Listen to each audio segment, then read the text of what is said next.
স্বামী স্ত্রীর মধ্যে রিলেশনশিপ প্রবলেমের কারণ হলো এই তিনটি বাস্তুদোষ। প্রথম বাস্তুদোষ, বাস্তুশাস্ত্রে বলা রয়েছে ঈশান্যে ইয়াদি তন্মধ্যে কলহ জায়তে ধ্রুবম, অর্থাৎ কোনো স্বামী স্ত্রী যদি ঈশান কোণ বা নর্থ ইস্টের বেডরুমে ঘুমায় তবে দাম্পত্য কলহ দেখা দেয়। দ্বিতীয় বাস্তুদোষ, বাস্তুশাস্ত্রে বলা রয়েছে অগ্নিদোষে চ সন্তাপম ক্রোধম কলহম বিদারয়েত সংযুক্তে শুভ সংযোগে সুখম সৌখম প্রদায়তে, অর্থাৎ অগ্নিকোণ বা সাউথ ইস্ট কোণে যদি কোনো বাস্তুদোষ থাকে, যেমন toilet, septic tank, water tank, তবে দাম্পত্য কলহ দেখা দেয়।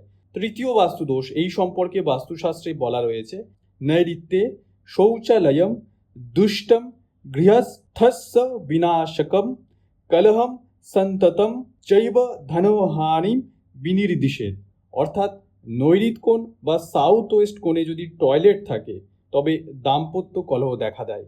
এবং এই সঠিকভাবে ঈশান কোণ বা নর্থ ইস্ট, সাউথ ইস্ট এবং সাউথ ওয়েস্ট কোণকে সঠিকভাবে নির্ণয় করতে আপনারা অ্যাপ্লাইড বাস্তুর কম্পাস অ্যাপ্লিকেশনকে ব্যবহার করতে পারেন, যা আপনারা গুগল প্লে স্টোরে পেয়ে যাবেন। এই ধরনের আরও রিলস এবং ভিডিওস পেতে আপনারা অ্যাপ্লাইড বাস্তুর চ্যানেলটিকে ফলো করে নিন।